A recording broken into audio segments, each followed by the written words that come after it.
मेरे भाइयों और मेरी बहनों, कभी कभी हम जीवन में इतनी तेजी से भागते हैं, हम इतनी देर रुकते नहीं कि अपने हाथ उठाएं, सिर झुकाएं और कहें, प्रभु मैं आपका धन्यवाद करता हूं।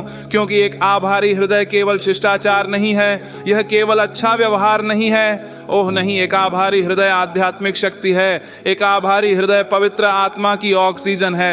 एक आभारी हृदय थकी हुई दुनिया में विश्वासी का हथियार है। बाइबल हमें 1 थिस्सलुनीकियों 5:18 में बताती है, हर बात में धन्यवाद दो क्योंकि तुम्हारे लिए मसीह यीशु में परमेश्वर की यही इच्छा है।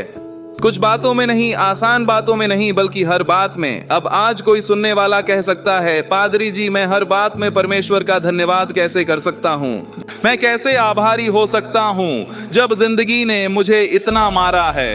पर मैं तुम्हें यह ठीक से समझाता हूं, मैं इसे धीरे धीरे कहता हूं। तुम उसे तूफान के लिए धन्यवाद नहीं देते, बल्कि तूफान में धन्यवाद देते हो, क्योंकि बारिश में भी, हवा में भी, आधी रात में भी यीशु अब भी प्रभु है। एक आभारी हृदय कलवारी के क्रूस से शुरू होता है। प्रभु आपका धन्यवाद, मुझे जगाने के लिए धन्यवाद, मुझे संभाले रखने के लिए धन्यवाद, मेरी देखभाल के लिए धन्यवाद, मुझे मुश्किलों से निकालने के लिए धन्यवाद, मुझे आगे ले जाने के लिए धन्यवाद, यीशु के लिए धन्यवाद, कृपा के लिए धन्यवाद, दया के लिए धन्यवाद, मेरे फेफड़ों में सांस और हड्डियों में उम्मीद के लिए धन्यवाद।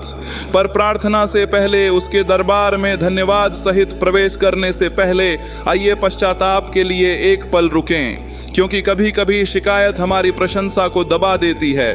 कभी कभी हम सामने की आशीषें भूल जाते हैं। हम कभी कभी क्रॉस वचन और संकरे मार्ग से भटक जाते हैं। लेकिन बाइबल 1 यूहन्ना 1:9 में कहती है, यदि हम अपने पापों को मान लेते हैं तो वह हमारे पापों को क्षमा करने और हमें सारी अधार्मिकता से शुद्ध करने में विश्वास योग्य और धर्मी है। तो जहां आप हैं, बस फुसफुसाइए, प्रभु मुझे क्षमा करें, मेरे कृतज्ञ हृदय को फिर से जगाओ, मुझे यीशु के पास वापस लाओ। आइए हम प्रार्थना करें। पिता, यीशु के सामर्थ्य नाम में हम विनम्र हृदय से आते हैं। आपकी दया के लिए धन्यवाद, आपकी कृपा के लिए धन्यवाद, आपके पुत्र के लिए धन्यवाद, हमारे उद्धारकर्ता, हमारे मुक्तिदाता, हमारे राजा। प्रभु हम पश्चाताप करते हैं, आपकी भलाई को भूलने के लिए हमें क्षमा करें, आभार से भटकने के लिए हमें क्षमा करें, भय को आस्था से बड़ा मानने के लिए क्षमा करें। हम में एक कृतज्ञ हृदय उत्पन्न करें।